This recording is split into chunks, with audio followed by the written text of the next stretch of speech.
ઓફિસે જતા મેં એક શ્રમિકને જોયો. તેના ખભા ઉપર બાળક બેઠેલું અને બીજા હાથમાં બાળક તેડેલું અને પાછળ ઘરવાળીને માથે પોટલું. તેઓ ચાલતા જતા હતા. નજીકથી પસાર થયો તો ખબર પડી કે આ તો ધ્રુવજી અમારે ઘેર કામ કરતો હતો. બાજુમાં કાર ઊભી રાખી હું નીચે ઉતર્યો. મેં કીધું, એ ધ્રુવજી ક્યાં જાય છે? ધ્રુવજી ઉભો રહ્યો, બોલ્યો, વતન. મેં કીધું, કેમ અહીં નથી રહેવું? ધ્રુવજી બોલ્યો, જહાન હે તો જહાન હે. મેં કીધું, એવું કોણે કીધું? ધ્રુવજી કહે, મોટા સાહેબે. મેં કીધું, રોકાઈ જા, લોકડાઉન ખુલે જ છે. ધ્રુવજી કહે, એવું કોણે કીધું? મેં કીધું, નાના સાહેબે. રૂમાલ મોઢા ઉપરથી કાઢી હસવા લાગ્યો. બોલ્યો, સાહેબ, ગરીબ માણસની આવી પરિસ્થિતિમાં પણ મજાક કરો છો? મેં કીધું, અરે ધ્રુવજી, હું તારી મજાક કરી ઉડાવું? જો, હું પણ ઓફિસે જાઉં છું. 33% સ્ટાફને મંજૂરી આપી છે, તેમાં મારું નામ આવી ગયું. અમારા ફ્લેટમાં કામ કરવા આવ, 33% ત્યાં કામ કરજે. કોરોના સામે લડતા શીખવાનું છે, સમજો? ધ્રુવજી કહે, એવું કોણે કીધું? મેં કીધું, મોટા સાહેબે. ધ્રુવજી કહે, અમારી રહેવા ખાવાની વ્યવસ્થા કોણ કરશે? મેં કીધું, અત્યારે તું ક્યાં રહેતો હતો? તો ઓરડીમાં કે ભાડી દીધેલી. ધ્રુવજી બોલ્યો. મેં કીધું, ત્યાં જ રહેવાનું. સાહેબ, ઓરડીનું ભાડું કોણ આપશે? ધ્રુવજી બોલ્યો. મેં કીધું, ભાઈ, 2 મહિના ભાડું કોઈ માંગશે નહીં, એવું કીધું છે સાહેબે. ધ્રુવજી કે, 2 મહિના તો થઈ ગયા. ઓરડીના માલિકે ભાડું માફ નથી કર્યું. મારી સાયકલ અને મોબાઈલ રાખી દીધા છે કે ભાડું ચૂકવી છોડાવી લેજે. 2 મહિનાથી કામ નથી સાહેબ. આ લોકડાઉન આ પાપી પેટે જાહેર નથી કર્યું. આ પાપી પેટ તો 2 સમય ખાવાનું રોજ માંગે છે. કેટલા દિવસ પાણી પીવડાવી પેટને સમજાવવું? મેં કીધું, એવું કેમ ચાલે? સરકારે કીધું છે ઘરનું ભાડું કોઈએ પણ ન લેવું.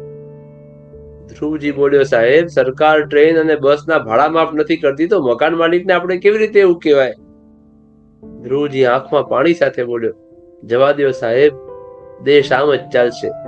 અમારી જિંદગીની સફર મંજિલ વગરની હોય છે. કોઈ વખત તો થાકી જવાય છે, પણ છૂટકો નથી. મેં કીધું, ધ્રુવજી, તારો 2 મહિનાનો બાકી નીકળતો પગાર રૂપિયા 3000, બીજા 2000 રૂપિયા. તે પગાર વધારો રૂપિયા 250 માંગ્યો હતો ને, એ મેં તને આપ્યો ન હતો. એ ટોટલ રૂપિયા 5000 અને બીજા રૂપિયા 5000 એડવાન્સ પગાર, ટોટલ 10000 રૂપિયા. ધ્રુવજી મારી સામે જોવા લાગ્યો. સામાન નીચે મૂકીને મને પગે લાગ્યો. સાહેબ, મારી તકલીફ વખતે તમે મને મદદ કરી છે.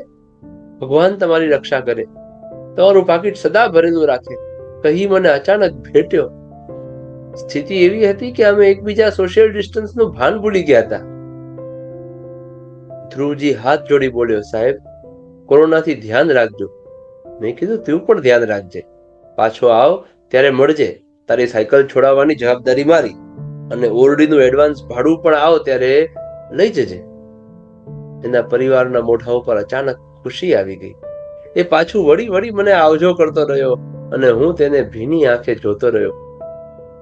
વાસ્તવમાં આ રૂપિયા દર મહિને ધાર્મિક પ્રવૃત્તિ માટે પગારમાંથી હું અલગ રાખતો હતો. સવારે પૂજાના રૂમની અંદર રૂપિયાની નોટો ગણી તો રૂપિયા 10,000 થતા હતા. મેં વિચાર્યું કે રસ્તામાં આવતા મંદિરમાં મૂકી દઈશ, પણ ત્યાં રસ્તામાં ધ્રુવજીને જોઈને મને થયું કે મંદિર કરતા ધ્રુવજીને વધારે જરૂર છે.